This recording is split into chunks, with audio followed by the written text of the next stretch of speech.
WLRFM first for Waterford. It's the music that defined a generation, and this April it hits the Savoy. No sports, no rock, no information. For mindless chatter, we're your station.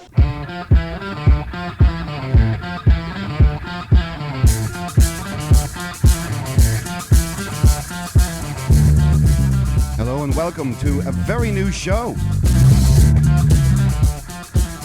This is the Men of Munster podcast. It's a sister show to WOW, or West of Waterford, the one you all know and love so much. But this is one where we're going to be talking with men of Munster, and my very, very, very first guest is actually in Ireland right now. And I would like all of you to be very nice and play good with a friend of mine I've had for years. This is Jimmy, who's currently not calling in from Munster. He's calling in from that terrible place, Leinster. Please welcome Jimmy, everybody. Yo, how you doing? Jimmy, how are you, buddy? Very grand. Very grand. Lockdown blues, but not much you can do. Lockdown blues, yeah. No, I mean, look, we've been talking on and off mostly during this lockdown. I mean, I kind of get how you are doing, but I mean, how do you feel about it yourself? I mean, if you want to tell the world what it's like to be in Ireland right now during a global pandemic, as they say.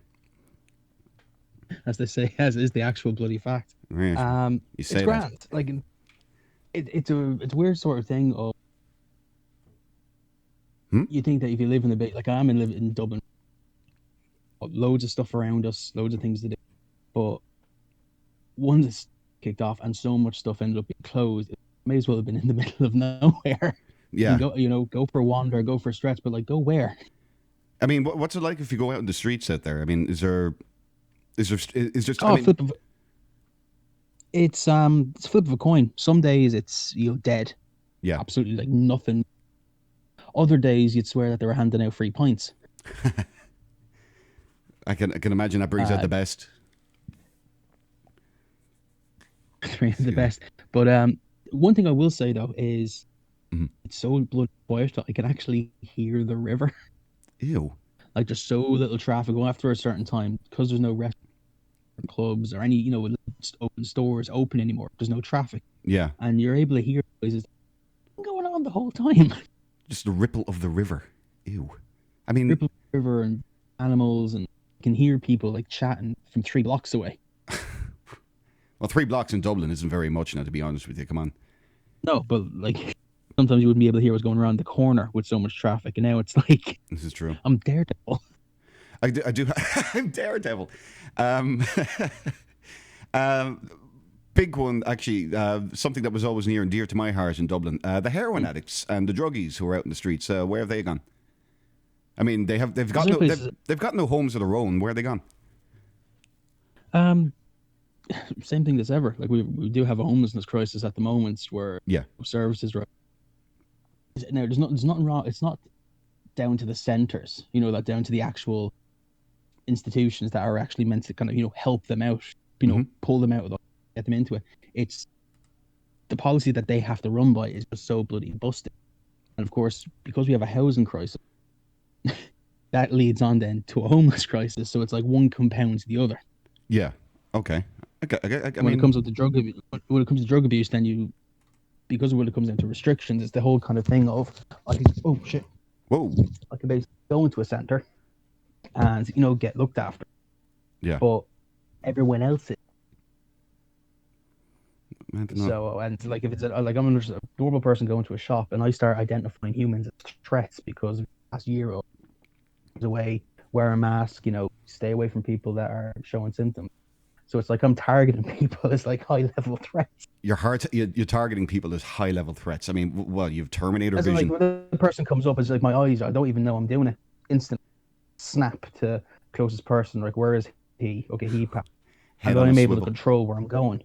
If you can't control in your places of where you're going are limited. Yeah.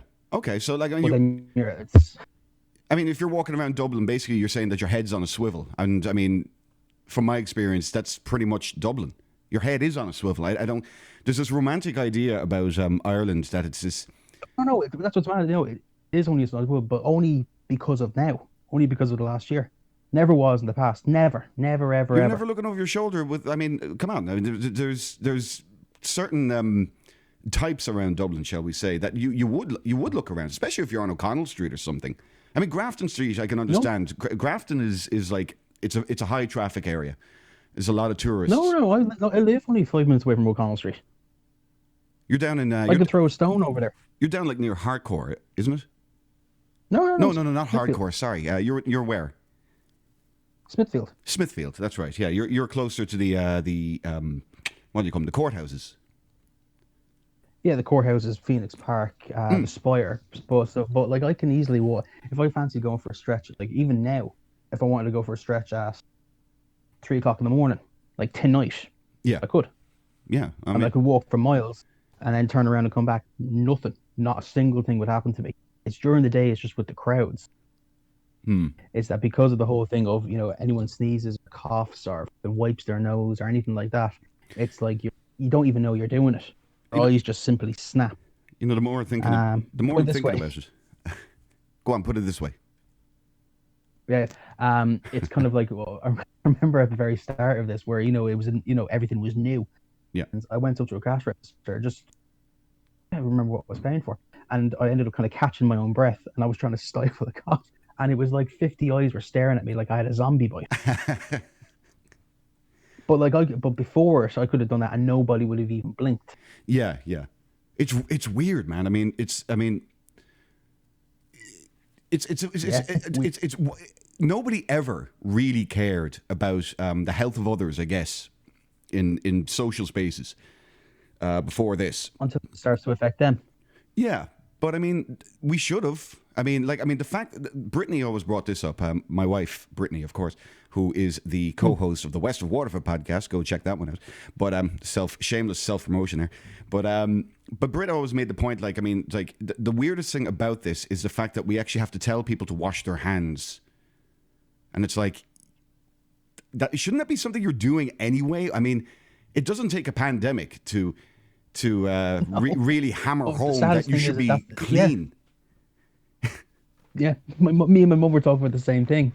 It's kind of like the fact that people have to be told. It's like, are you telling me there were people who were never doing that? This is true. Well, your mom's an HSE nurse. She knows my mother, doesn't she? She knows your mother, but not for HSE. She deals with kids. Ew. Works with kids. What? She has a white van. It's the same kind of sort of like that. Basically, just kind of like like frontline workers.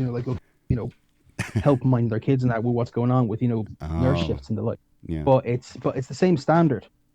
It's exactly the same standard. Like the way that a nurse and a doctor would kind of prepare themselves, clean their hands and sterile environment and all that. She has to do the same thing. Speaking of your mother and I mean by extension your father, I guess, and your family. I know you have a couple of you have a brother. I know you have a brother. 2. I can't remember if you have 2, but they live 13 years, man. What? 13 years I know you. I have 2 brothers, you know this. 2 brothers, that's right. Okay. 13 years. That's how long I've known you. Mm-hmm. It's 13 years. Jesus Christ. We'll get into that in a minute, but I mean, how are your parents? I mean, they live out in Brownstown Head. It was Brownstown Head, isn't it? Yeah, you're still out there. They're still out there, yeah. And how are they, because they're in their country, they're in the countryside. Brownstown Head is pretty agrarian. Yeah, it's out to the edge, like the closest place you're really looking at. It's kind of equal distance. They're the same distance from Tremor from Dunmore, which is more from anywhere else. You're smack dab in the middle. There's nothing close by. Yeah. But I always make a laugh of this. The one family that probably is living exactly the same way as they always did, even during this, is my family. Oh wow! Because it's not even just anti-social. It's just it's like we live all the way out there. Yeah.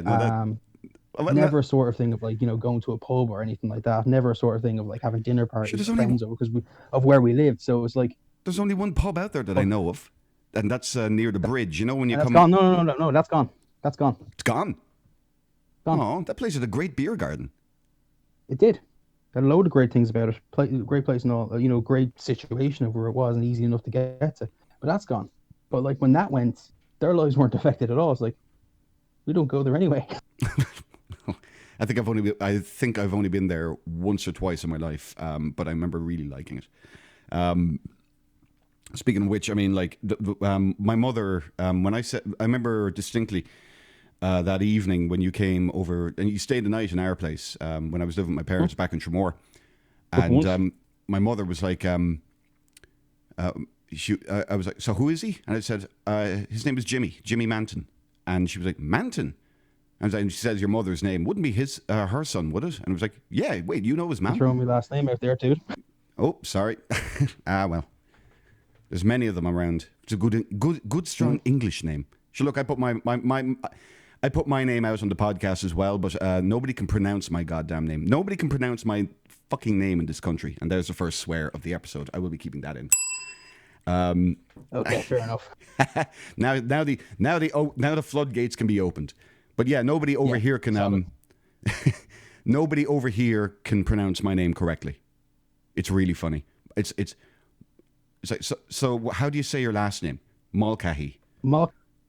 You say it. Do me a favor. You say it. Teach people right. How do you say it? Mulcahy. Thank you, Mulcahy. That you've earned yourself an applause break. Exactly. But people over here are like Mulcahy. I mean, that would actually be closer, but they don't.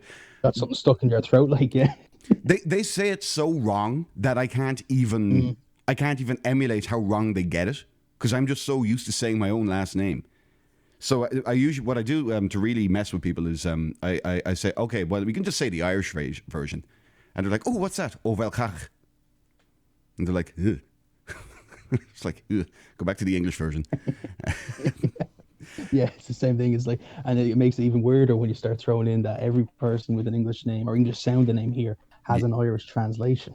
So you throw that into the mix. I don't think yours doesn't, though. We're waiting for a stroke to happen.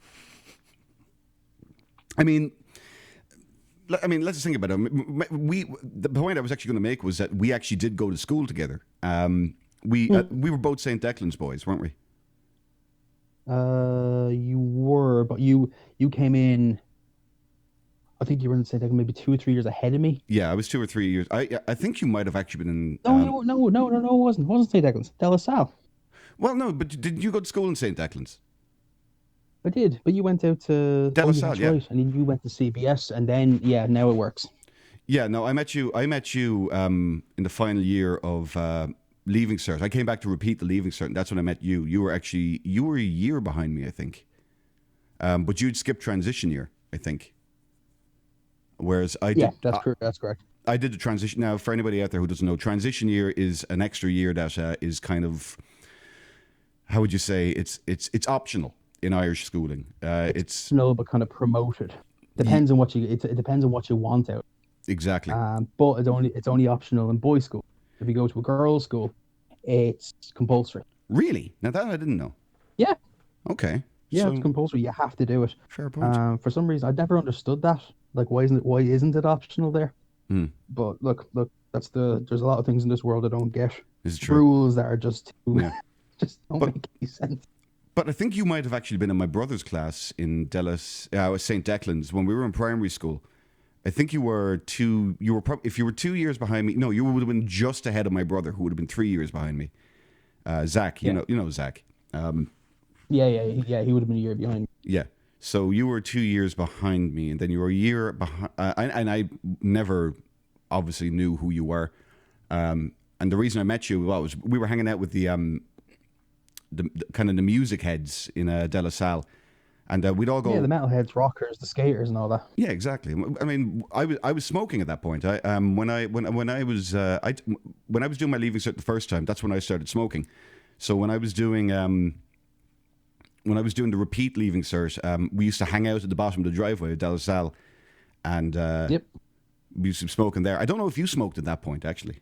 I know you've quit a couple of years ago, but I mean, like I don't remember if you, because I know you did smoke for years, and I don't remember if you did at that point or didn't. I don't think you did. I think you were just kind of there with everybody. No, and to be honest, as well as that too, when going through it, it was really just more kind of like a social. Social, yeah. But like no, not at all, not at all during secondary school, not at all. Hmm. So, but it was only just because it was just a link of friends that we made. Yeah. I had friends that happened to smoke. Where did they go at lunchtime? Where do I go? Down. Yeah, down to the wall there, where the teachers be walking past us smoking cigarettes and looking at us like we were nuts.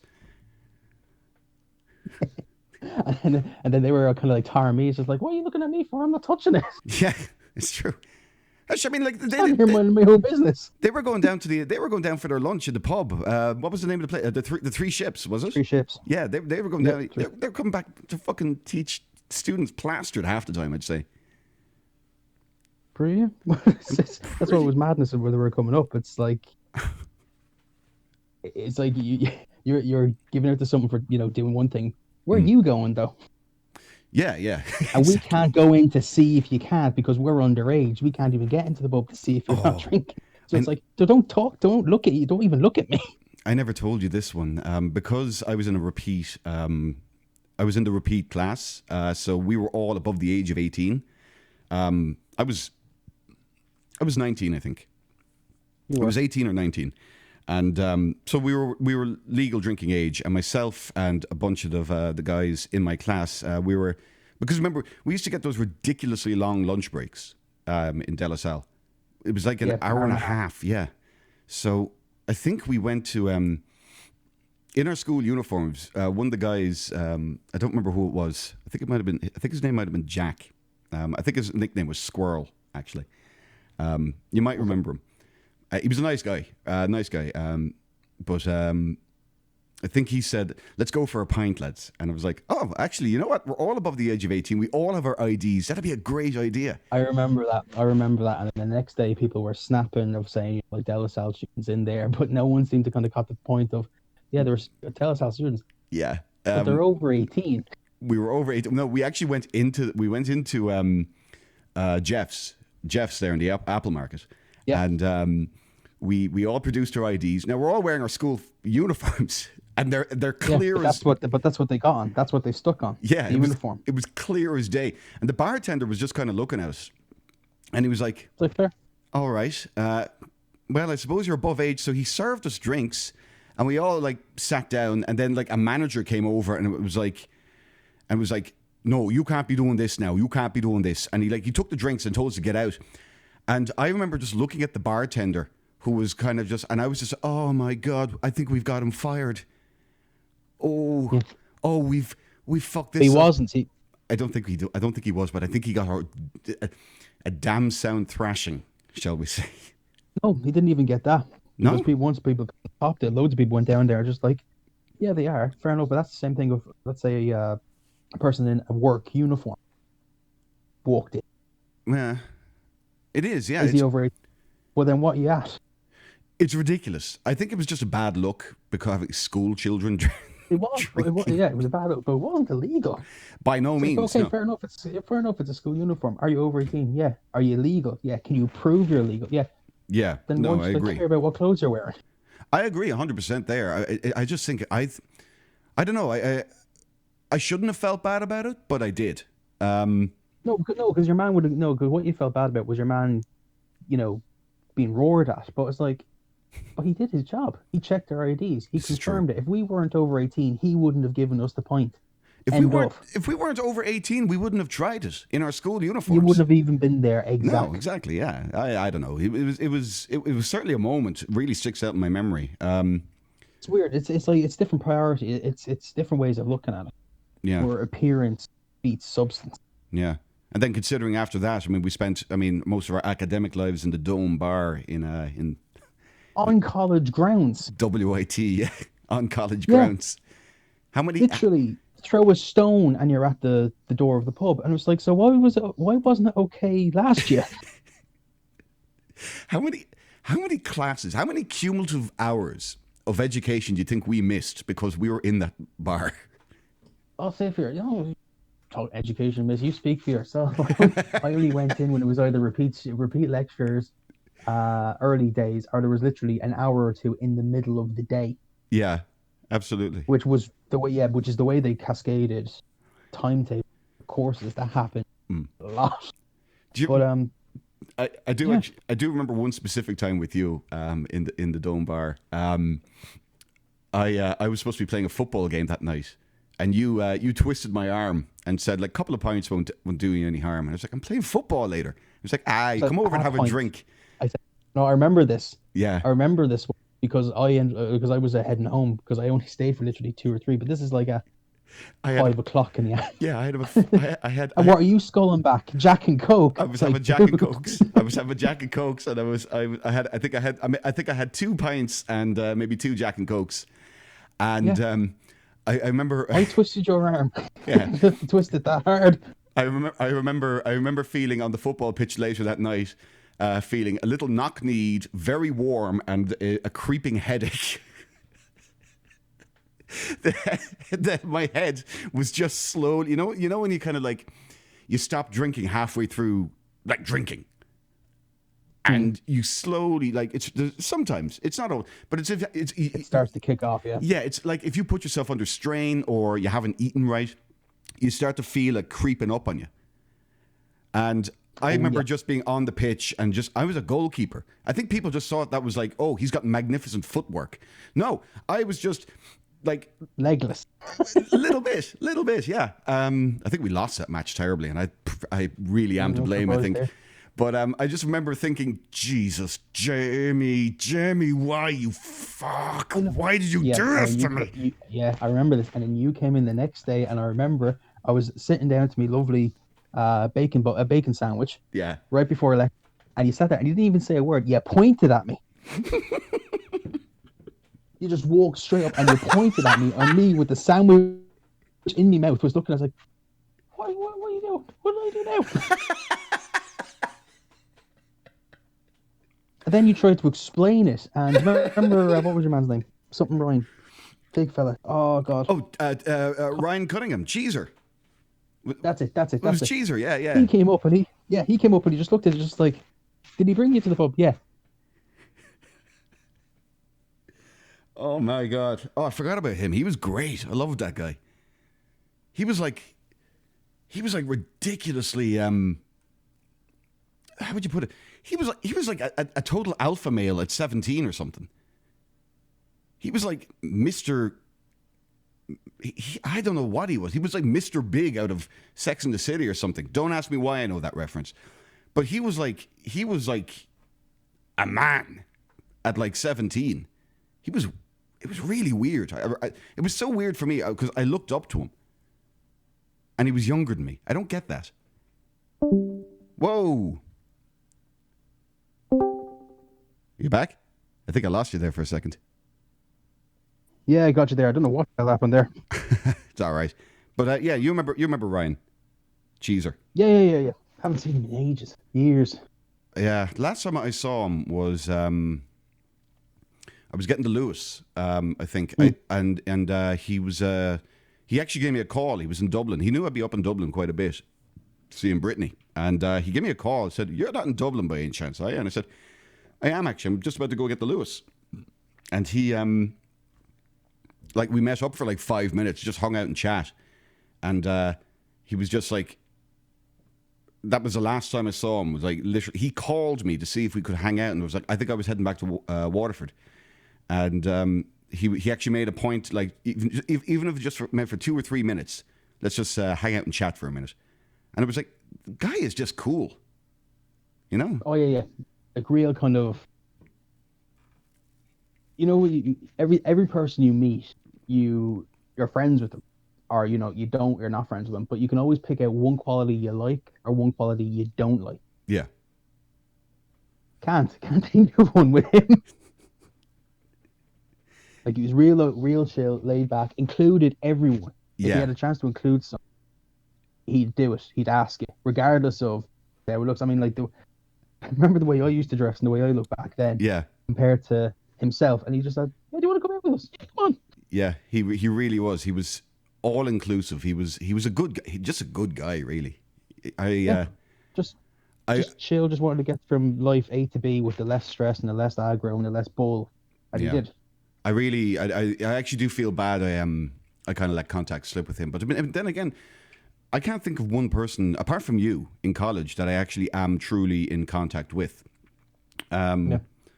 You've kind of been you've been like, I mean, I talk about like Dave and Tig as my two best friends on the planet, and I have good friends over here too, but like you are like a universal constant. Yeah, but you are there. You have been there for the last 13 years, always kind of just in my life, and always. We could go, and I mean, I came over here, and we have gone long periods without talking. But anytime we start talking to each other, it's kind of just like we left off. Flows. Huh? It just flows. Exactly. Yeah. It's just like we. It could be a 6-month period where we don't talk to each other, but when we talk to each other, it's like nothing has changed. 6 months haven't passed. I may as well have spoken to you yesterday, kind of thing about it, which I think is great. I mean, I think that's a really great quality, I think. No, it does, and it's just the natural of basically one person initiating first. And that's more on your end, because I'm absolutely dreadful when it comes to texting people or ringing people or starting conversations. Yeah. Something in my brain just doesn't click to start a conversation. But when someone does, I'm overjoyed that they do. So wait. So basically, the way you make it sound there is kind of like you're just like in a room, it's like, somebody please talk to me. It's I couldn't. No, it's honestly, I couldn't give an arse. Well, fair enough. You've always kind of been that way as well. To be fair, you've always been. What I've always admired about you is how little you care about how somebody will think about you. You legitimately never gave a shit about what anybody ever thought about you. Nope. And now, I mean, like in my experience, like nobody really ever had anything bad to say. But a couple of people would say things here and there, and I'd just be like, "What, are you kidding me? You're going to talk about Jimmy that way? No way!" Like, I mean, that's out there, man. That's crazy. Like a load. I remember a load of stuff and well, I mean, let's say we had a certain. I'm too lazy and too indifferent to even do half the stuff that you're saying I've done. But look, if you want to believe that, off you go. I'm just gonna go home. See you. We did have a mutual friend. I don't know where I stand. We won't say a name here, but I don't know where I stand with him right now. I mean, I've nothing really against the guy except that he kind of lost a bit of my respect in a certain exchange we had. But I know you and he have fallen out. And by falling out, I mean it was kind of a fallout for the ages, because you and he were probably, I mean, just from me looking inwards at it, I really thought like you two were better friends than you and I even were. And we'd known each other longer, you know? But you had a cataclysmic falling out there. Yeah, it was. And the thing with the falling out was when there were rows and there were arguments, it was kind of like every time we had one, it was just a little indication in my head, like nothing's getting through. Every time there's something, like the walls go up, and every time something else adds on, the walls are getting thicker and higher and thicker and higher, and it's like, I couldn't be arsed with this. Yeah, no, I mean, when it came to that, there was certainly a he's a very, again, I'm not in any way saying anything bad or good about him. I'm just going to state it as fact. So he's very much somebody, and you can tell me if you agree or disagree. He has to be right in his own head. He has to be right all the time about everything. He has to be proud. It's pride to the point of being delusional. Yeah, I would say. I mean, I had an argument. Well, no, not an argument. We had a good debate once about like certain things that were happening in Ireland at the time. I think it was back in about 2014. I want to say, but he was living in Dublin, and he was living a stone's throw away from where Brittany lived. So I'd make sure that we could see each other as well. Excuse me. We had a conversation about like hard-hitting issues. Like I think gay marriage was one we put up with, and we chat about, and both of us kind of came to the same consensus on it. It's like we didn't have, basically, if you want very, very honestly, and I'm very good at being honest about this kind of thing. We didn't believe that gay marriage needed to be legalized, and that was nothing against gay people being together. It's just neither of us believe that government should be in the marriage business. We didn't. No, but they didn't. That was the thing in Ireland. It was left to a popular vote. Yeah. It wasn't a bill. It wasn't a law that was brought in. Ireland was the first country to say, what do you people, like basically, right, this affects all of ye more than it affects us. What do you think? Yeah. And they gave it to us, and we just said, we tell you what we think. That it's the fact that we're even having the conversation ridiculous. It's not our job on this planet to tell a person what to do with themselves. Exactly. Yeah. It's only if it's like if you start doing something that affects me, I'm going to have an opinion. This is true. But I'm straight. Yeah. I'll probably never. Wait. You're straight? Don't make fucking jokes. I am. Of course, I know, Jimmy. I'm just busting you. Yeah. It's like I'm probably never going to get married. I don't have really any push or have kids. Yeah. No, I understand that. That's fair. But then why? But why should I stop someone doing that? No, exactly. Yeah. Well, I mean, but that was the thing. Is that you had civil partnerships, which, like, okay, fine, that's a legalized way of getting married. I don't believe in forcing a church. No, they did have civil partnerships at the time. No, they did. Yeah. But terms were different. But the term is the term. The way I was looking at it is that if a pastor or a priest or something, it's like this goes against my belief. And this is the freedom religion aspect to it, which I think a lot in Ireland, considering the history of the Catholic Church in Ireland, I think a lot of people kind of just wanted to stick it to the Catholic Church. Because they're anti-gay marriage, whatever. It's like, but I don't believe that anybody should be allowed to tell a religion how they should operate, as long as they're operating within the confines of the law. And I don't think you should be changing laws to move the goalposts, so to say. No, but you see, that's kind of thing of basically you're impeding a legal law when it comes to religion, grand. But in Ireland, by saying, well, they have civil partnerships, it's not even just a kind of a symbolism between being married in a civic. But it's a legal union. There is actually legal. They're actually legally different. A person who's married by a civil partnership is only allowed to some of the rights that a person who was married in a church is. They're never the same. Okay, so why not just open up? Let's say why not deregulate? The civil partnerships, make them the rights, open up the full, and just call it marriage. Just don't call it a civil partnership. Call it marriage, but under it's legally binding. Give them the same rights. It's legally binding, but don't force churches. That is at the discretion of the church and the religion, in my opinion. It is, and and that was one of the arguments we were going with. Yeah. Second, that it was said of why don't we give civil marriage that aren't done in church the same rights and the same, kind of protections as a church. The Catholic Church went nuts because you're saying, well, basically you're saying that it's the exact same as the other. It was almost their way of giving themselves a distinction. Well, I mean, they want the distinction because they see it in the eyes of God. Or whatever way you want to kind of word it. But it was like that was the point. They didn't want the two of them to have the same playing field. So it's like, well, if you're not going to have it that way, there's only one alternative. Well, I mean, they shouldn't have gotten up and outraged about that. I don't think they were right. I mean, look, I'm not going to defend the Catholic Church in any way, shape, or form. Right? No, you're not going to. No, that's one hill that you don't even look at, let alone die on. No, yeah, this is true. But like, I mean, I do believe that, like, as long as the church is operating with the law, and we know the Catholic Church have committed horrible atrocities in the past, especially in Ireland. We know this. They were the moral compass of the country.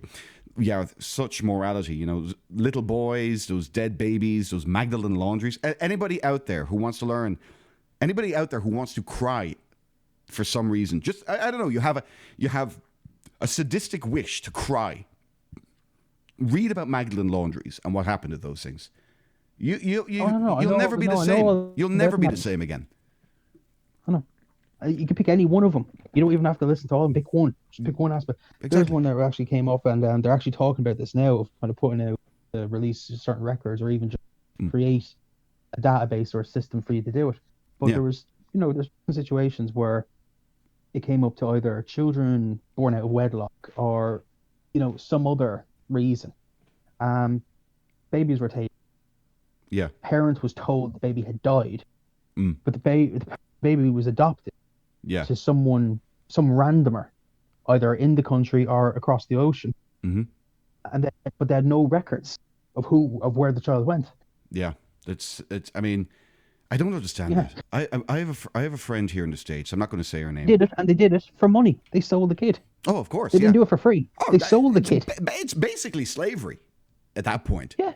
It's a slave trade. I mean, okay, the child's not going to grow up a slave or an indentured servant. But no, if you're making money, you're making money one off human of being life. to another. You're making money off of a human life. Yeah, exactly. No, it's a trading. It's a bargaining. It's stock. Yeah, stock, exactly. And I agree with that 100%. I think that is absolutely revolting. I think that's disgusting. Life is not to be traded. Even when they go to religious argument, like, well, what religious argument do you have? You don't. That's it. You don't have an argument. There's no argument. I don't think there's anything you can stand on. It matches nothing. This is why we want to talk about, like, and we've talked about this before in the past, like our political ideologies, I guess. So, like, I mean, I guess it's no secret to anybody who ever listens to any of these podcasts that I'm kind of right-leaning libertarian. Definitely. And you would describe yourself as a socialist, but every argument I've ever seen you make, I have to question you, Jimmy. I think you're actually more of a left to centrist libertarian type. I think you're a little more right leaning than you actually even really expect. I mean, just the other day, I think this was really, really good. Because I mean, obviously, the reason you sat down, or well, whatever you're doing, you could be running laps around your apartment now, for all I know. But whatever reason, like big reason you wanted to sit down with me and talk for this episode is because you wanted to. And I agree with it. I think it's a very, very valiant and a bridge. A bridge, yeah. It's and I think it's noble, actually. I don't know how noble it is because we are friends and we've never let our opinions or differences come between us in that sense. We insult the hell out of each other. Of course, like there isn't a single conversation we never had where we didn't actually try to get the other person to break, either with an insult or something like that. It's tempered to the point of it's nothing personal, basically. If you could have heard the conversation, people, that we were having right before the mic's going on, this is the sanitized version of it. This is I'm literally filtering every word I'm having. We were talking about Christy Brown and Brown and in fairness, you were making more of a bloody thing about Christy Brown than I was. Oh no, I was going hard, my friend. I was going very hard. I was trying to rail it down to just look. You were trying to make the comparison. Look, you were trying to rail it down. The comparison you were making was one couldn't figure out how an electrical item works. The other person is a world-class artist. Yeah, no, that's true. And it was just, and you were trying to kind of make jabs. It's like, well, there's the comparison for you. There's the only comparison that should matter. I thought it was very funny. Oh Jesus Christ! But yeah, no. I mean, getting back to that point, I think we see too much similarly than we do differently, and I think that's most people. I mean, you say you're socialist. Okay, let's just say. Thank you. You say you're a socialist, but I mean, I've been watching you on Twitter for the last couple of days, and I've noticed that you are really pissed off about the way Irish government is working. You don't seem happy with the EU, and I'm just thinking to myself, how can you be a socialist if you're not supporting government control, intervention, and you are speaking out against it without any fear of reprisal, by the way? How can you actually... No, it's not. No, it's not. It's not so much against government control. Mm-hmm. It's against mismanagement. Number one, not incompetence. But you see that both any kind of government can do that. You can go with a left government or you can go with a right government. Government is incompetent, and both, I don't trust both them. And both of them can be, but at some point there is actually aspects of government that you can always trust. Basically, there's one bit of that public service, of that public body that you can put your faith in. What is Over that? Here, it's the post. Well, I mean, my father would be very happy to hear you say that. Oh yeah, definitely. It's the one thing. If the postmaster, the general postmaster, came out and told me something, I wouldn't even have to check. But I mean, look, Jimmy. Let's be honest. The post is a very, very. It's something that works well in Ireland, but how hard is it to screw up the post? Now, let's not talk about American USPS because I'm very, very, very aware of the failings. How bad can you screw up the post? And you say, let's not talk about America. No, I understand that. Because the example. Now, admittedly, the USPS system here is much bigger. It's so big. But you see the post with, say, FedEx and UPS and how brilliantly but I remember what it was. I remember what it was like 2 years ago. I remember what the U.S. Postal Service was like even a year ago. Mm-hmm. I remember the difference, and it was black and white. Oh, it was. I didn't know we were bringing race into this. Black and white, night and day, chalk and cheese. All right. It was so. The difference is so massive. Uh-huh. It's mad sometimes thinking that you're actually talking about the same thing. It's like so many changes have happened, and none of them have been good. Not a single one has actually worked out well. Well, you have to remember over here, I mean, like, number one, you have to take the geographical size of the country. Number two, you have to take the amount of zip codes, administrative regions, townlands, whatever. Okay. So No, let's use that as an example. Oh, but right. I know, and I've known this because I've seen it, intercity post 72 hours. Now, who is posting things intercity? That is wow. Okay, payroll. You know what? I work in a job. I'm not going to say what my job is. And by the way, just for future reference, because I will want to have you on this again at some point. Mm-hmm. This is your first time. You're doing great, by the way. Oh yeah, listen to me, the old pro, the old radio pro over here. No, shut up. Move on. What are you saying? Come on. I want to hear this point. But yeah, my point is. What was my point? What was I making again? Oh, I'm like you work. I'm like a goldfish. Oh yes, yeah. So we don't talk about where we work on this, but I will make a point that where I work, I deal with pretty much. I am a glorified mailman. I deal with a lot of mail, post of all sorts, and yeah, for the most part, I can see most of it is. We're talking 2 to 3 business days. For the most part, and I would say that's probably, I'm going to say a 90% success rate that it will get there, because I can see the postmarks of when it was scanned and all this stuff. You can see it all in the envelopes, and there's a 90% success rate. Now there's some mail that does arrive, look like a dog, literally went after the postman. It's all torn up and shredded. So I mean, generally speaking, I can't speak too badly about the U.S. mail system. I know it has its problems. But I will chalk a lot of that up to the geographical size, which I think you said you wanted to kind of move into that point. You're talking about intercity post. Like that one doesn't make sense. It's like all it's doing from a collection. If it's done like any kind of postal is done, it's collected from drop-off location. Mm-hmm. It's then brought to a central office. If it has to go further, it gets to the next step. But if it goes no further, and it's in just the next block or in the same block, then like it shouldn't go any further than that, and then just literally put onto another vehicle and then sent off. Well, it shouldn't take 3 days to move from one desk to the other. Well, what I will say here is that, okay, say where I'm living, okay? I'm not going to give the town name out. It's probably been mentioned a million times, but I'm not going to do it right now. So if I send something, we'll say the equivalent of intercity mail here. We'll say from my hometown here to Phoenix. It's all in the same conurbation. It's all the same kind of, but we're a different town. So I send my mail out. It's picked up. It's sent to the local sorting office. And then it's probably, it's going to Phoenix, which is quite literally, if you're me 2 Sunday nights ago, a 12-minute drive when it should be 22. And I'm not admitting to speeding there. But it might have to go then to because the city of Phoenix is its own entity, which means in order for its own entity to receive it, it might have to go through, say, Mesa or Chandler. Now, I'm not saying this is the way it does work, but I'm pretty sure there's something in this. There's a midway point. There is a midpoint. Yeah. Fair. Yeah. So it goes from the sorting office here in this town to a regional centre where then it's sorted again for a zip code. Then it's sent to the city's regional office, and that's where then your local zip codes for the city. And Phoenix is a big city. It's a very big city. It's Yeah. No. 5 million. I know that the sheer scale of it. So what? 5 million people or something like that.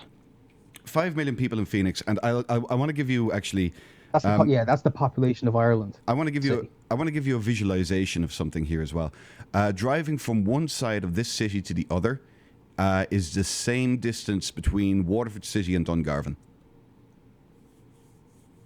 That's from one side of the city to the other, and that's literally east to west. If you go from south to north, you would be talking Kilkenny. Okay, that's the size of the city. Okay.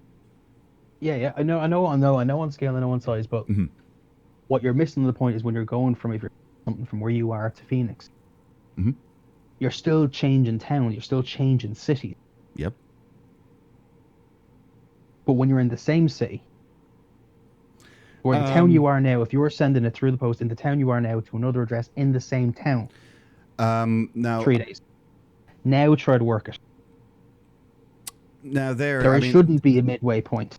There shouldn't be, but it's possible. It's possible that it could be going somewhere else. Again, the volume of the mail. Again, I mean, I don't really know who's mailing stuff these days. I mean, in the sense of like writing a letter with a quill pen. Well, it could be anything. A paycheck, application form. But yeah, no, I understand that. Court orders.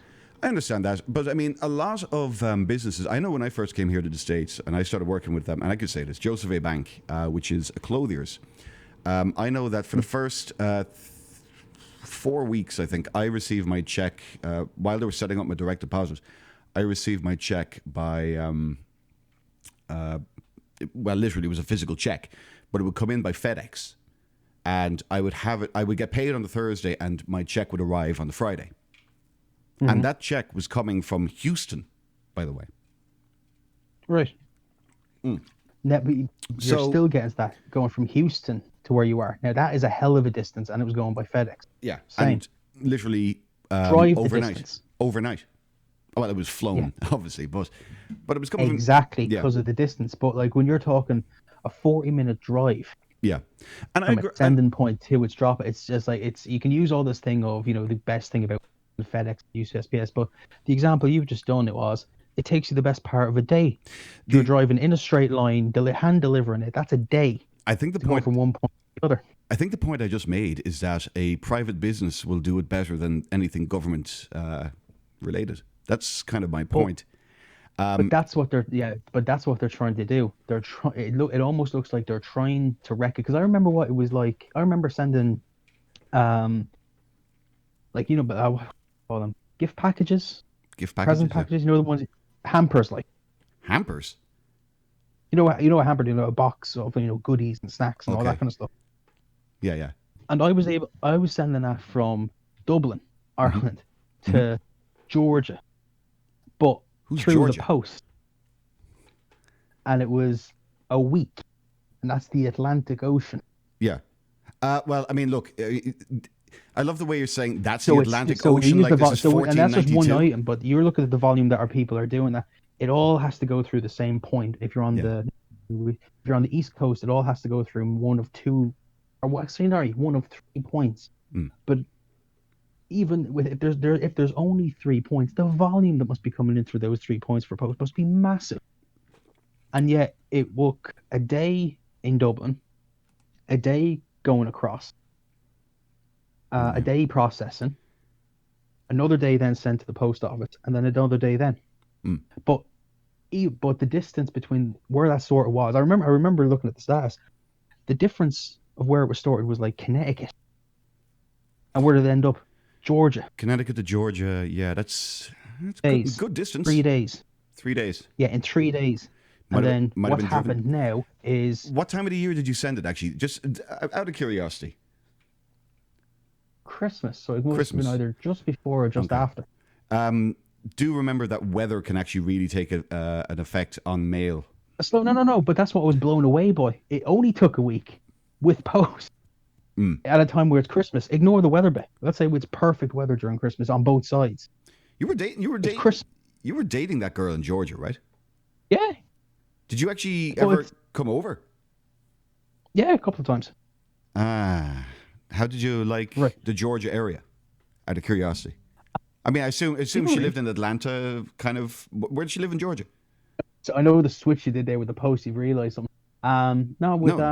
It was it wasn't Atlanta. It was down the other side, the Florida border. Oh, okay. And by the way, no, I'm not doing a switch with the mail. I flew into Florida. Flew into Florida, stayed 4 or 5 days in Orlando. Yeah. Epcot. It's like Disneyland for adults if no one's. Oh, I know. We know what Epcot is. Yeah, I've never been, but I know what it is. We're talking about a theme park. Yeah. Pumpkin. But I mean, no, I'm not switching away from the mail, by the way, just so you know, because I'm not defending the USPS in any way, shape, or form. I believe, though, I believe that it's a kind of, if I can make my point on it, and I don't know what we're talking about mail realistically, but if I want to make my point on it, is that Ireland is well, I know, yeah, okay, fair enough. Government thing that you can trust. I can understand that in a country as small as Ireland, number one. Number two, it's the mail. It's not life or death situation, really. For the most part, it's not, unless you're sending like actual like medical supplies. But then you're probably sending it by courier or something. In a country this big, I think the mail system definitely is very, very poor. It's ineffective, which is why we actually do rely on private businesses to get what we need to get somewhere better. So you got your FedEx, your UPS. Now it is. Yeah. People have to rely on them now. But look at the records. Go back 18 months. Look at even 12 months, and look at the difference. And you can see it. You can almost put the date on when it all went pear-shaped. And if I could ask you, what do you think was the contributing factor, in your opinion? The joy. The joy. Straight in. Hang on. Maybe it's your accent. Say that again. The joy. DEJOY. The joy. Yeah.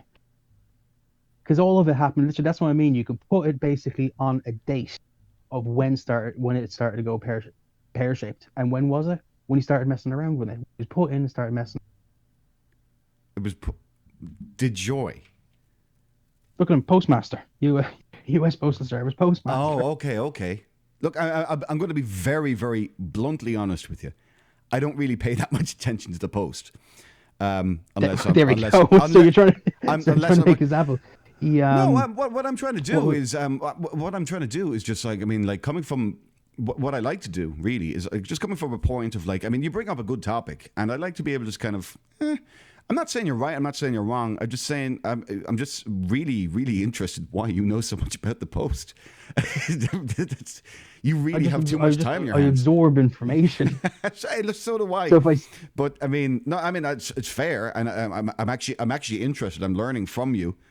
But I do like to kind of like, okay, well now look, you're telling me this. Now what if I throw this spanner into the works here?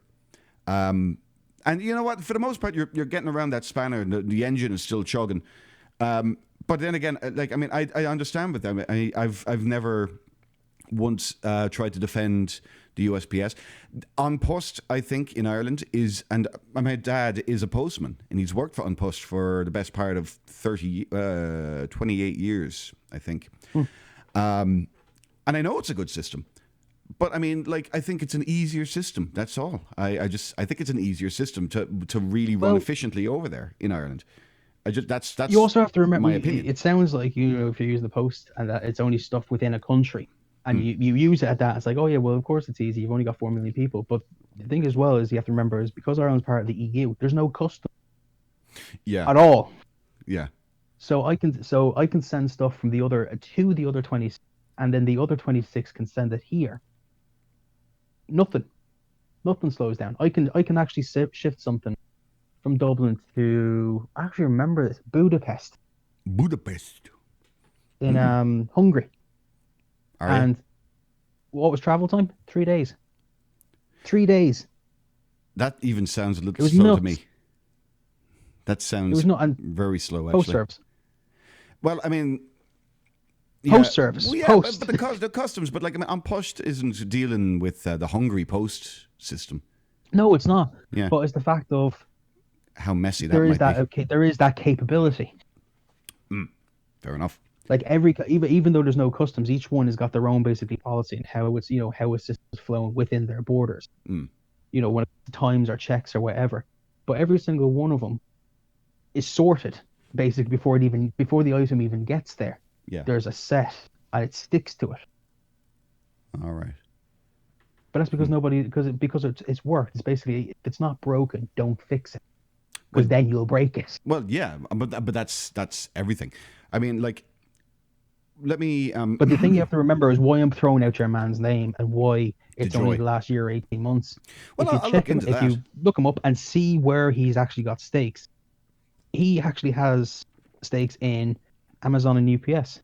Of course. It's almost like he's trying to make. It's like he's trying to make an advertisement of how bad it is, and then making the advertisement stronger or louder by making it so bad. So that's what it makes the other ones look attractive. And that's what I call corporatism. Corporatism is not a. Corporatism is very much a function of capitalism, but it's not capitalism. It's an ugly little offshoot that capitalism could sometimes turn to that. It can pop out like a little kind of creature that kind of pops off the back of capitalism, which capitalism is a good thing in my opinion. But it can, with bad government,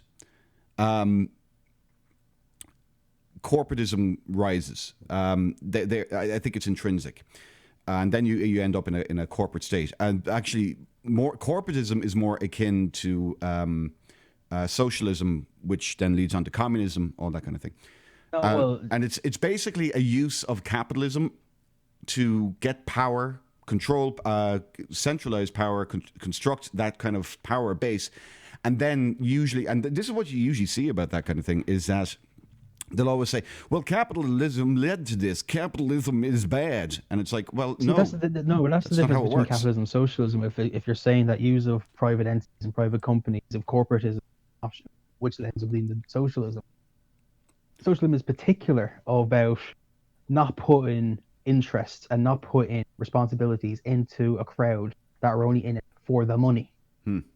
But they need if you're that, doing but it for they purpose, need that money. it's like then it's. But socialism needs that money in order for socialist kind of programs to work. But it treats money. It treats money as like a fuel.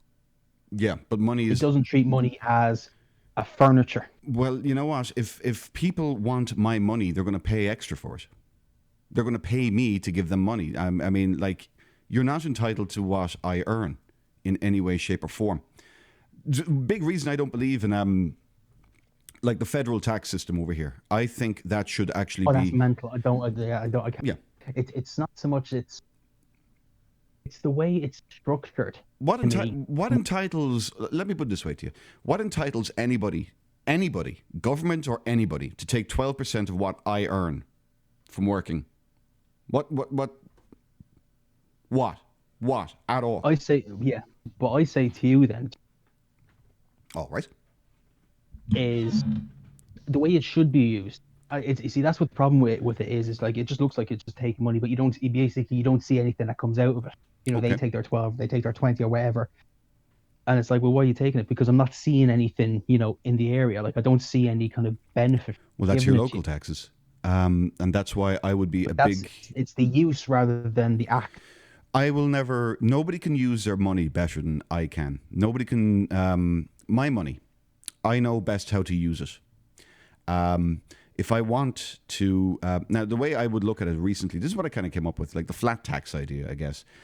I'd be a believer in paying the bare minimum, because I understand like a country does need its protection. So we do need a strong military. And it needs its infrastructure. Well, that's the thing. That's what I'm going to get onto. Infrastructure is local. And it's in certain states can build the infrastructure to meet up with other states through, shall we say, understanding, accord, whatever. The federal government doesn't need to do it. States can do it. We can build roads right to the edge of our states and link them. If you're using the idea of states, then. But we are. The problem then that you have that is it. Yeah. No. If you're going to use states, but you're using. Basically, if you just leave them. So it's not even. I wouldn't even say leave them to their own devices, but if you're using their I believe in that. money power, basically, right? If you're using their money power, the money you can take from a crowd of 5 million people is a lot different from what you can take, or not even take, but use. It's given by 1 million people. There's 5 times more purchasing power. So end up you having a standard of that different. Of like basically, this is what happens when 5 times more resources are put into a sound into. So when you use it, basically, of like the federal government shouldn't do it. If it's done properly, the federal government is basically of. But it never is.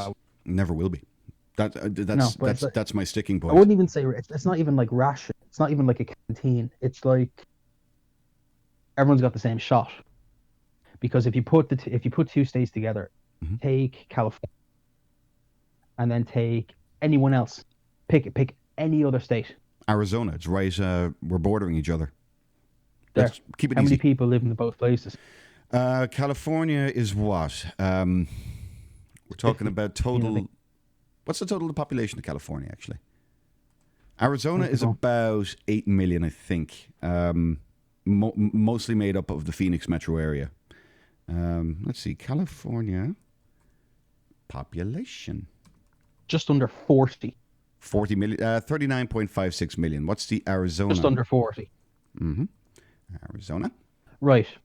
So when 7.7. when you start using of states only have a way of doing it, that means then you'll know immediately you drive from Arizona into California. The difference is night and day. It is actually currently the difference is night and day because our freeways here are actually, for the most part, locally built. And they are such beautiful freeways, to be honest with you. We have wonderful freeways. They're not up above the city streets. They're all kind of sunken into canyons going along the city. So they're not viewable from regular city streets. They're very well manicured. They're pretty. And that was actually local money that built those for the most part. The Californian freeway system, on the other hand, is a clusterfuck like you would not believe. It is horrid to drive on. I remember seeing photos. But that's where it comes up to. So why 39.56 million? Where's that money going if it's not for the infrastructure? Whereas we can do it locally and do it better. But that's the difference. One crowd's doing it locally. Yeah. Both of them are actually. It's the same, because it comes up to state taxes. They're different rules, but they basically have their own tax. Yeah. They basically have their own tax rules. So, I mean, look at the high-speed railway line that is supposed to be building in California. You know, it was started like 10 years ago, and now it's supposed to be slated for opening in 2032. And you know it's going to fall apart. Have a look at Ireland 2040 and then come back to me. Ireland 2040. I've seen that plan. That's basically, from what I understand about that plan, and I watched it closely, it's basically the erasure of Ireland. There's a part of it in there. It's the erasure of Ireland. It's actually more ridiculous than that. It's basically throwing money at saying that you have a problem than actually fixing it. Okay. It's more like throwing money to highlight you have a problem that everyone already knows about. Everyone's been screaming for decades. Like the stuff you're talking about that should be done in 20 years' time. We've been talking about that 40 years. There was also a thing in that where have you been? In that also in that Ireland 2040 thing, it was also like a part of it, and like a key thing that they were happy about was like the Irish will be a minority within their own country by 2040. We're working towards that, and I was like, what? You're gonna relegate my family in their own country? Yeah, in fairness, the wording was shocking because nobody actually knew, well, what are you getting at? And then the excuse, and then they had to get rid of it. They had to get rid of that statement because it's almost like, but did the editor have anything to say about this? Yeah, but the thing is, what were you getting at? You know what they were getting at. They said it. It's typical. It's bloody typical. We had somebody on the news here the other day saying that the Biden administration has to incentivize, because with all these states now opening up, how do we incentivize people to take the vaccine? And basically you're saying, we'll give you your rights back. By the way, the rights are not handed down by the American government. They're handed down by God. Whether you believe in God or not, that's a completely different thing. To God. But because you exist, you have a set of rights, begotten rights. And they are not handed down by government. They're not God-given rights. They're not God-given rights. They're written with 10 or 12 lads in the room. They're God-given rights. They're not handed down, but they're the rights of guys who are far smarter than we'll ever be, who have seen how tyranny works, escaped tyranny, blew off tyranny again, and wrote down what they believed the most essential rights of looking back through world history in the best way possible. Yeah, but they left a few things out. Slavery be one. Women voting is another. Well, you know there's still do you know there's actually an amendment that hasn't been even put into the Constitution that actually prohibits child labour. Do you know that amendment is still pending? They still haven't even talked about it. Is it enacted on? It's not enacted on. There we go. It hasn't been touched in about 70 or 80 odd years. We don't have to enact it, to be honest with you. I mean, hey, look. But then if you're saying God-given rights can't be changed, it has been I'll vote changed. against it. Put it to a vote, I'll vote against it. That's the way I'd look at it.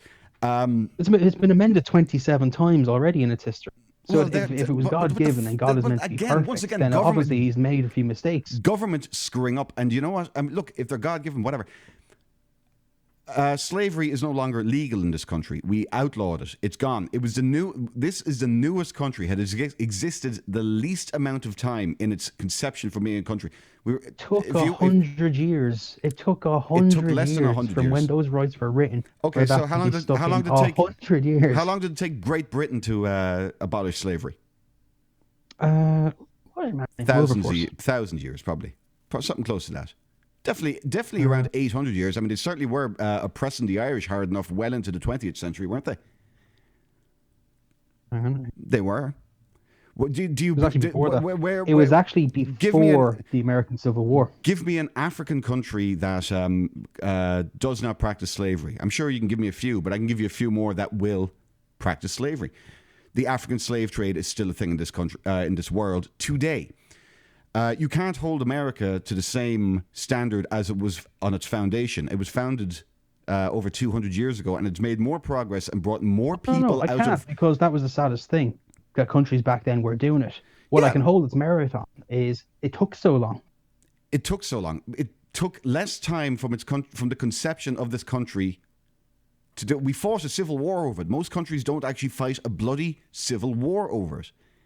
But the UK abolished it 32 years before that civil war.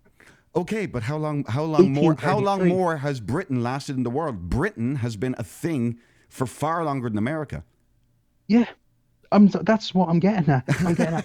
Right. That was the time. I think we kind of agree. No, it's just like if you're using that from where it started, fair. What I'm having arguments with is it took that long to change it. But it's the idea of saying that they're God-given rights. But it's like there's not. There's a bunch of lads sat down there wanted to make a new world, a bloody country. And what do? They imported half the stuff from the old one. They imported half the stuff from the old one, but they imported themselves from the old one. I mean, brought the ideas along with them. They modified the ideas that came along with them. America would basically not have thrown off the shackles of Britain if they just brought the old ideas with them. They modified the old ideas. They escaped religious persecution. They wrote a constitution, in my opinion, that is one of the greatest legal documents in history. Slavery, okay, might be one part of it. Fair enough, I'll give you that. But at the end of the day, we fought a massive bloody civil war over it. We outlawed it. It's gone. We've made more progress in this country than any other country in the world, given the time that this has been an actual nation, in my opinion. Yet America is always demonized as a great evil, whatever you want to call it. And I think it's all... it's not an evil... I know you don't think it's an evil country. I'm not saying that you do. I'm not saying you... I don't think... No, but the argument of saying like it's an evil country, it's like it's not. That's not even what they're getting at. They're getting at of telling people basically how to run. It's like you have to look... Your best example, you just actually said it yourself. The whole thing, you had to fight a civil war over slavery. You had to actually kill each other over that. You had people who would die to defend that. Yeah, there were. And there still are today. There absolutely are today. And that's Nobody's fighting them, mental bit. Nobody's fighting them today because slavery is still... slavery is very, very profitable. And governments take place in slavery. Look, let's not delude ourselves. Governments look for slavery. Yeah. Now, the Civil War is not only over slavery. It's a very... It's a very more complex issue, but slavery is obviously the most accepted argument. It's the encroachment of the federal government. It was the reducing, which is the things I agree with. Thing. Which are the things I agree with. The encroach of the federal government is a big reason that this country is probably going to have a peaceful, well, not a peaceful divorce, but it's going to have some kind of divorce very soon. It's going to have a divorce.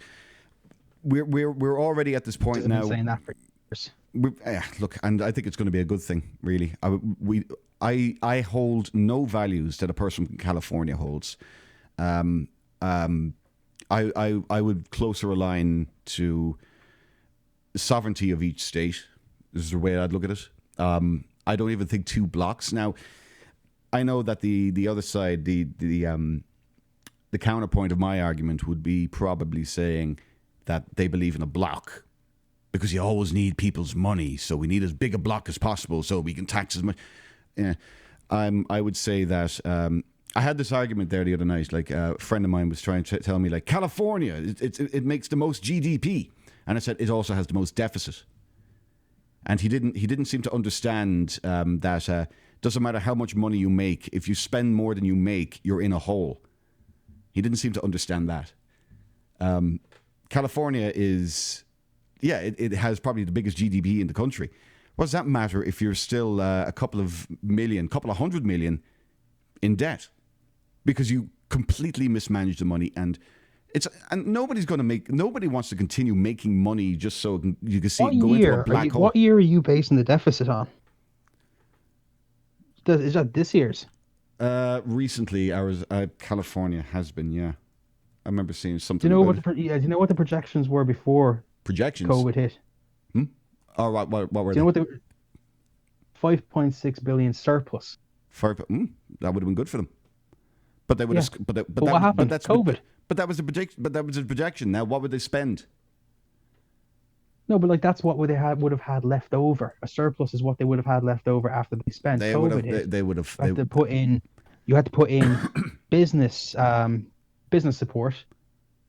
Personal support for finance. You have to open up extra funding for healthcare, test all that gear. But you have to throw in money into that. If California's making that money, why is it basically a third world nation at this point? It's falling to pieces out there. They can't even keep the electricity on. Their roads are hell. Their roads are crap. With that amount of money surplus, they'd have that railway line we were talking about earlier, built from LA to San Francisco. They could do it in about 2 years. They can't. This becomes about that. Yeah, where are they spending their money? Not the whole point that I like more government. I want it's just a lack of common fucking sense. Well, yeah, absolutely. But just a lack of common sense. It doesn't matter. You have to be pro-government or want better government or bigger government. If 2 people can't put 2 and 2 together and come out with the answer 4, there's a problem. Well, the way I look at it is, just to counter your point, is I want smaller government and I want more regional government. Not more regional government, but I think we can govern ourselves here in Arizona better than anybody in New York believes they can govern us, shall we say? Because they don't live like us. They don't have a clue. Opposite. Yeah, we're completely the opposite. Because if you base everything on just regional and state, you end up basically tribes, and we get that problem already here in Ireland. The same thing. Tribes. You get basically towns and cities and counties are basically treated like tribes. Best thing, Healy-Rae brothers and their father before them in the Dáil. Yeah, the Healy-Raes. They didn't give a monkey about anyone else unless their county was looked after, and then other people got it into people then got it into their idea to do the same thing. But that's and then you ended up with a mismatch. If that was the case, then it shouldn't be really even 30. It shouldn't even be 26 counties. It should be 26 countries. What's wrong with that? I mean, the Healy-Raes. I mean, look, I'm not. I remember the Healy-Raes vaguely. But the problem is, yeah, they're elected to represent their people. Now, I granted they're from Kerry, right? They were Kerry guys, if I remember right. So yeah, they needed to represent the Kerry people. The Kerry people are mostly farmers. It's a lot of farmers out there. I lived out there for 2 months, 3 months, whatever it was, and yeah, I learned a lot about Kerry. I used to visit it even more often than I was regular down there for 7 months, whatever it was. But yeah, no, they were elected to do a job and to make sure that Kerry is not forgotten about. Because in Ireland, it seems to me that everything is being based around Dublin. They want to make Dublin the major city. They want to make Dublin the cultural the cultural axios of Ireland, even though it's not. Dublin doesn't really actually have much culture anymore. The whole joke about Dublin is that it has a large Irish population living there. But look at Waterford. Waterford was forgotten about. Waterford, I mean, after the Waterford Crystal Factory closed, and we remember that vividly, and we were in college at that point. And And the city Waterford is actually the original city in Ireland. Was actually Waterford. Exactly, and the city fell apart after, and it was forgotten about. But why should we? Why should point and why should reinforces the tribal bit? Yeah, but why? But we are different tribes. I mean, in Waterford, they proudly say they're the Dacia. In Cork, they proudly say they're the rebels. You know, there is a regionalism in Ireland, and I don't think that's a bad thing. I don't think you have to feel Irish. I think you have to kind of feel like you're from a certain area of Ireland. And Ireland's the overseeing country that you were born in, but you're more Waterfordian or Dacia than you are Irish. By the way, Irish means that you're from Dublin now, thanks to the government. I mean, that's the way you look at it. And no, you don't. This is where if you start using the idea of tribal politics as a problem, because it created, especially when Jackie was in it, it ended up creating a thing of, because you needed, let's say you needed their support. Yes. It didn't matter how rotten the bill was, as long as they got what they wanted. And that's politics for you. And then I know, but that was the problem. It was like, I'm not saying it's not a problem. You basically agree. Basically, you will, like, I can make your back garden into a sewage field as long as I gave you 50 quid and you were happy to take it. So don't you think that would be better that all these people that you vote in to do these jobs and make legislation, don't you think it'd be much better if you did it in a smaller area? I mean, like the Healy Rays basically do this in Kerry and make Kerry laws, the laws of Kerry, that you have to abide by if you come into. And if they screw it up, it's up to the people of Kerry to get them out of there and get better people in. And the same goes for Cork, Waterford, Wexford. And now, granted, they're all very, very small comparison to here, where we have states which are sovereign entities to themselves. Basically, they should be. Don't you think it'd be a better thing, as opposed to you scratch my back, I'll scratch yours because you're from a different county to me and we're different, blah, blah, blah, blah, blah, blah, blah. Making it difficult, murky, and playing politics. In a big hall, by the way, where everybody can see what you're doing. You can watch the Dáil on TV and you can see what they're doing. You can't stop them. Well, you can watch them fuck this you is where over. This is where it comes up to if you want to focus politics then just like in one little area. The thing I kind of like about having them all in the same section, if there's something your place is lacking, you'll be saying, like, I would want a piece of that. And then you end up having an argument then of other places that are also saying, yeah, he's right, that is a good idea. Can we have that too? I mean, see what I mean? I get you. I don't know. It's the whole thing of basically it's the standard. It may be a low standard or a high standard, but it's basically this is the minimum. This is literally the level. You can't take the mick because you fail under this. But the whole point is over exceed it. It's like if you were talking about like, you know, government are bad. It's just because it's just where the bar is. They're trying. The thing is, if you're meant to be like the big man looking down, you're meant to be better than all that. But you're meant to be better. But who? The whole point you're there. But who says that? You're meant to be you're meant to be the mediator. But I mean, if who says that you're better than anybody? That's you can lie.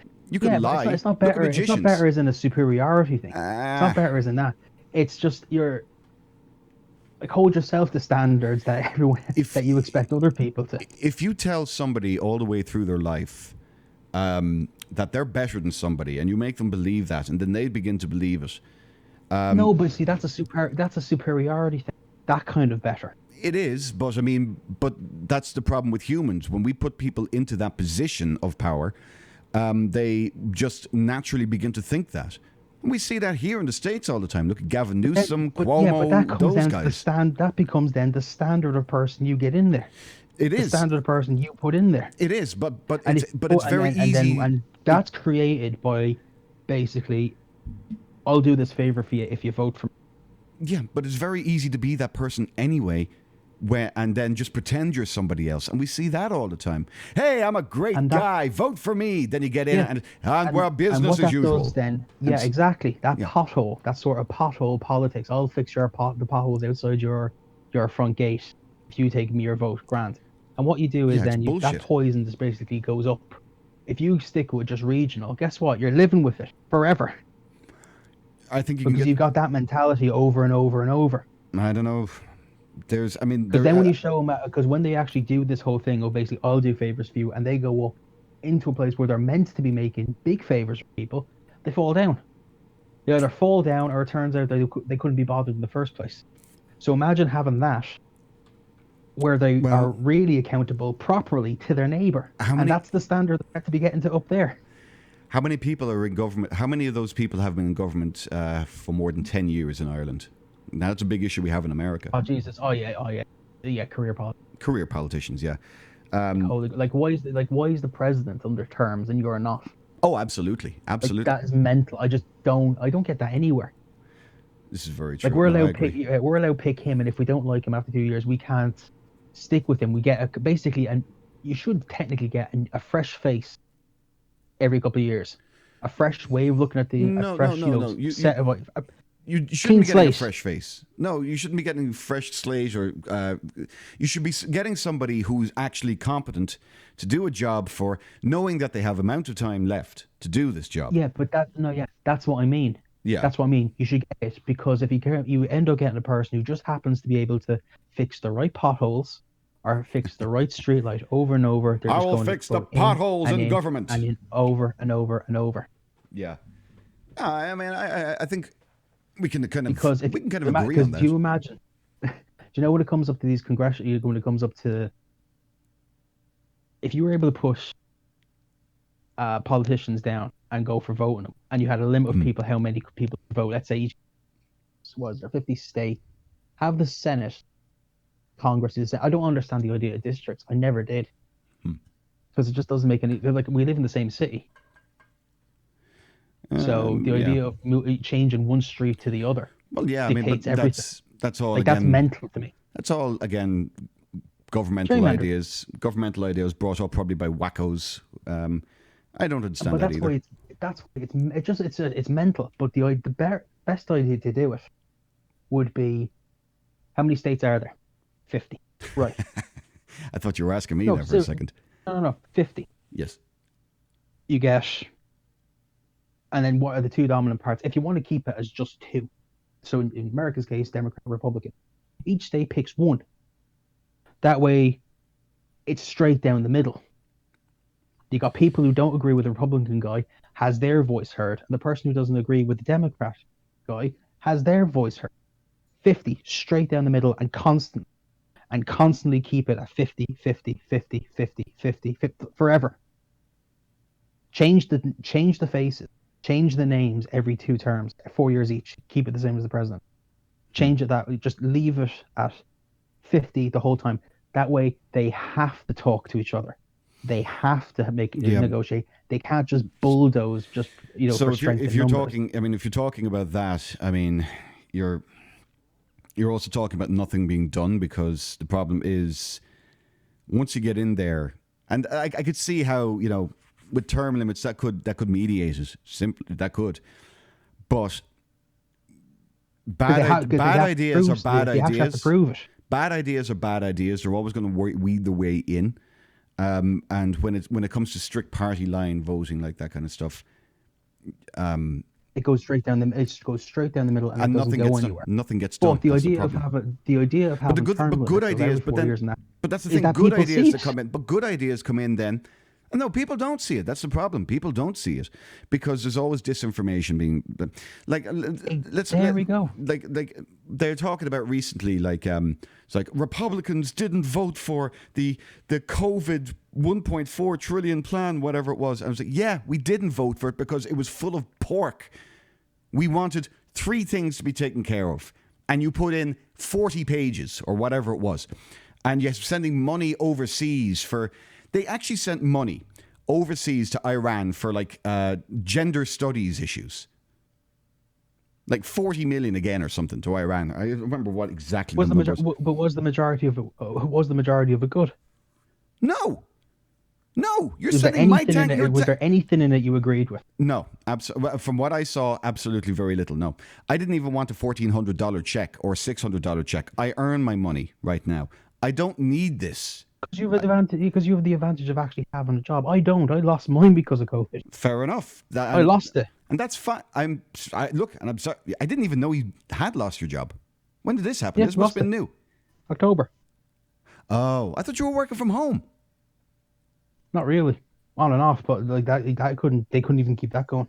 Jesus Christ, that sounds like a problem with the company. What the hell? Yeah. No. It's a different story. I've gone over. I'm not going there. But what was mad was then if you ever had kind of problems. Well, down. Well, here's the problem, Jimmy. It's the company, not the company. You can't really. We're not going okay. down. All right. We won't go down that. Actually, I don't think we have time to go down anything, Jimmy. We're at an hour and 25 here. Holy shit! Jesus, I didn't even realize that. Yeah. So I'm actually going to. Wow. Wow. No, that's the other show, you dummy. This is Mom, Men of Munster. Jimmy. I mean, it's no. Your name is Jimmy. It's obviously one or the other. But anyway. Thank you, sir, so much for coming on with me and taking time out of your evening to discuss everything and anything. Yeah. By the way, I did have one last question for you. What is one of your favorite memories of, let's say, the two of us being involved? What are your favorite memories, if there's any, of our time in Munster? You have no favorite memories, that's okay. Oh, it's like that. It's just trying to narrow down one. Okay, I won't say favorite, I'll say memorable. All right. Right, two of us were going on to a night out. Uh-huh. And a couple of drinks were had and all that. Mm-hmm. And then you came out, having definitely had a few. And then you looked in a direction and you just ran. And we had no idea where it was. And we lived up. I remember our old mate Tara. Oh God, we're staying her, we're hanging out with her for the night, and it's just like I had to start ringing her. Couldn't find you. Didn't know where the hell you went. What the hell was going on? Oh no! And I ended up having to walk away like 3 o'clock in the morning, in the middle of a dead city, where everywhere else was enjoying. I think it was Arthur's there or something like that. I knew you'd bring something like this up. No idea where you were. Yes, I went to Tara's because that's where I believe I had asked her, could we stay there? But you didn't go there. Oh, you didn't go there. Oh, where did I had to go down. I got to Tara's, and almost an hour passed by, and then you finally rang me, asking me where I was. Oh, I must have got lost. Because she'd moved. And then we're just like, she moved to a new place, didn't she? And yeah. She moved. Did I end up at her old? Down by the bridge, and then you finally made your way up to the house. And what did you do? You blanked the two of us, walked straight into our room, and just fell asleep in our bed. And me and Tara were in the kitchen just watching this. It's like, what the hell just happened there? Oh my God, yeah. Oh well, I think I was. And then seconds later, the dog follows you in, and it will wake up the next morning and you're cuddling the dog.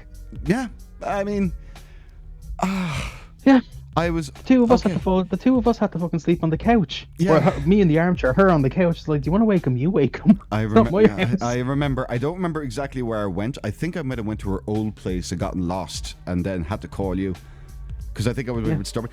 I also remember on that night I slipped. What was mad was when we were on the phone, you knew where the house was. I didn't give you directions. Because you knew where it was. I probably thought about it a second time, and then I don't know. Yeah. I can't actually account for it. I don't really remember that. I remember getting to the, perfect. I just went on one of my walks around the city again. Then that's what I'm going to say. You ran, Josh. You didn't walk. You ran. I also remember that night I slipped pretty damn hard, and you probably remember, I had a massive stain on my shirt from slipping in the street. That was the same night. Yeah, and if I ran, where did she used to live? She used to live down on Manor Street.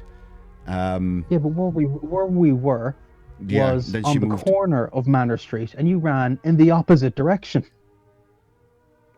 But I don't think she was living no, she wasn't living there at that point. She was living somewhere else. But the way you ran was a note. It was nowhere even close to where she was or where she ended up. You know, I was going to say one of my favourite memories with you was the night that Alan ripped his knee bone open. Do you remember that? Bowling. I was going for a wholesome. I was going for a wholesome story. I was going for the wholesome story of the night where we went bowling. We were all going to go out, except Alan, for some reason, while running, literally tore open his patella. Remember? Get me an ambulance! Get me an ambulance! He slipped, didn't he? And he ended up catching his knee on like the edge of a manhole, and it just carved the whole thing wide open. Well, he had rubbery skin. Remember? His skin, rubbery skin, but and then you what was nasty was it was so that you could see the kind of the fat layer that everyone has in their leg. Yeah, and it was like it was luminous yellow. It was like you couldn't miss it. Do you remember I went to the ER with him all night while you went back to his apartment? Yeah, I had to stay in the hospital with him.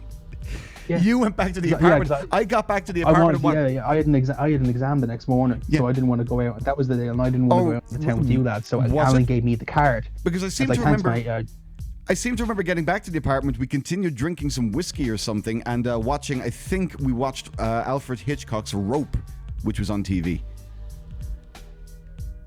I don't remember the movie. I remember the drink. I just don't remember the movie.